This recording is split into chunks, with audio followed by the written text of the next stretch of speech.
$1,000 a month without working sounds simple. It isn't, and the gap between that number and what it actually takes to reach it is bigger than most people think. That number sits in a lot of people's heads as a kind of milestone, a proof point, the moment money stops being something you earn and starts being something that just arrives. $12,000 a year, doing nothing, just owning things. And the appeal isn't hard to understand. There's a version of financial independence that gets described in very clean terms. You build up enough assets, those assets generate income, you stop needing a job. The money works so you don't have to. It's presented almost like a law of physics.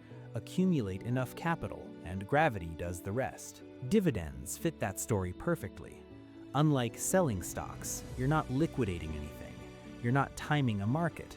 The company just pays you, quarterly, sometimes monthly, simply because you own a piece of it. It feels passive in a way that almost nothing else in personal finance actually is. The idea is seductive, so let's look at what it actually costs. This is where the idea starts to break. Start with the math, because the math is where the story changes. $1,000 a month is $12,000 a year. That's your target. That's the number you need your portfolio to produce every single year just from dividends. Now, the yield on your investments determines how much capital you need to generate that income. Yield is simply the annual dividend payment divided by the price of the stock.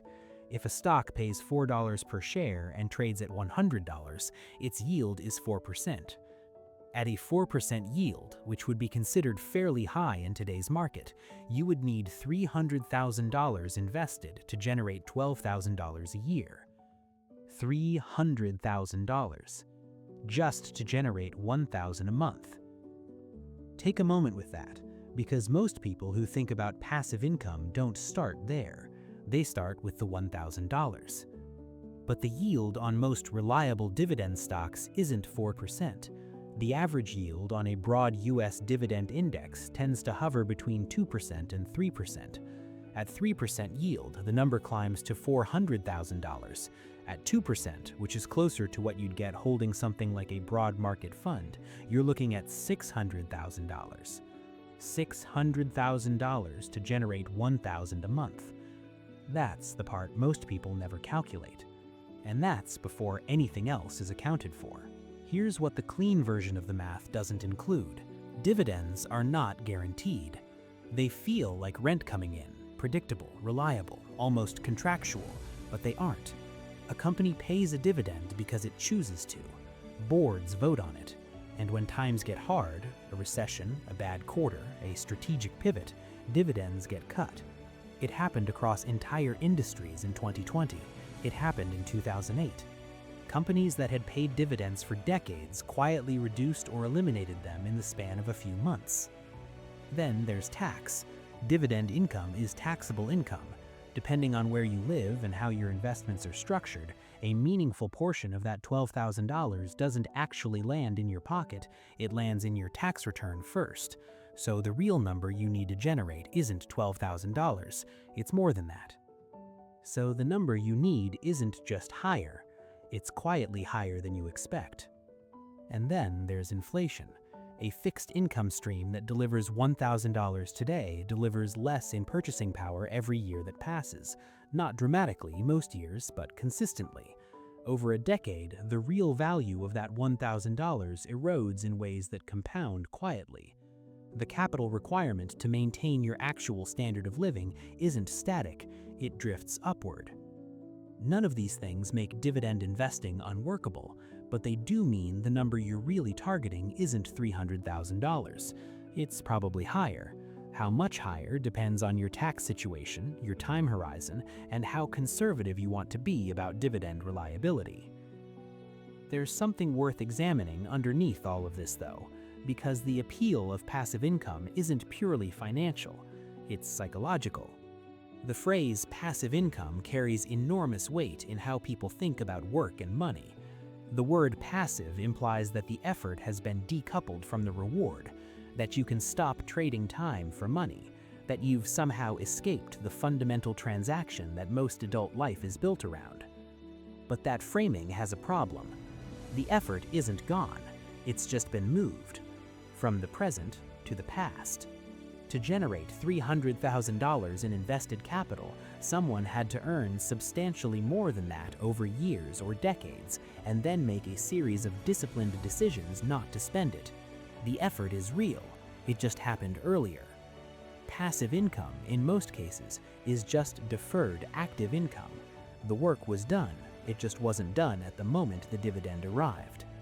Which isn't a criticism. Deferring effort is genuinely valuable. That's what saving is.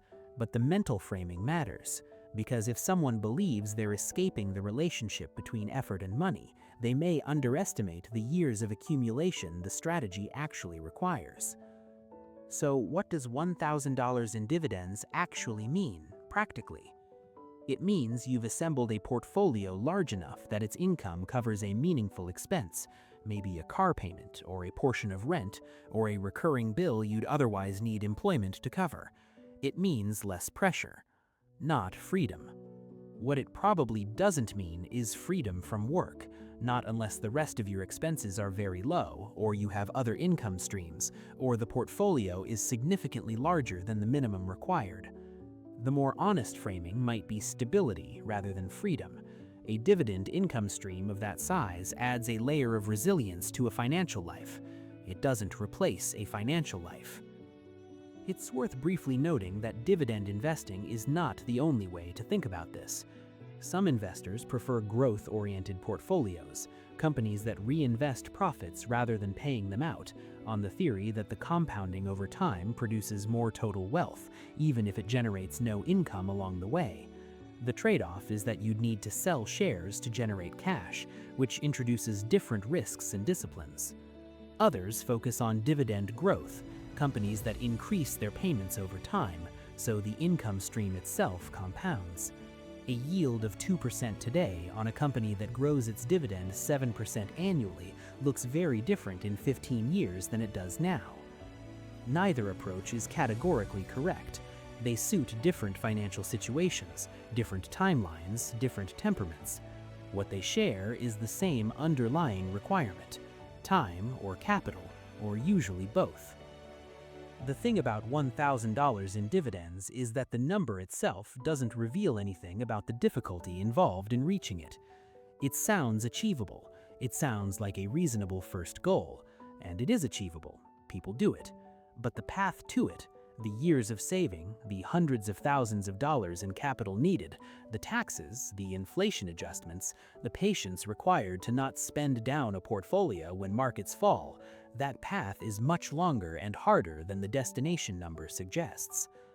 The appeal of passive income is real, but so is the cost of building it. The number sounds small, the reality behind it isn't, and that gap is where most people underestimate what it takes.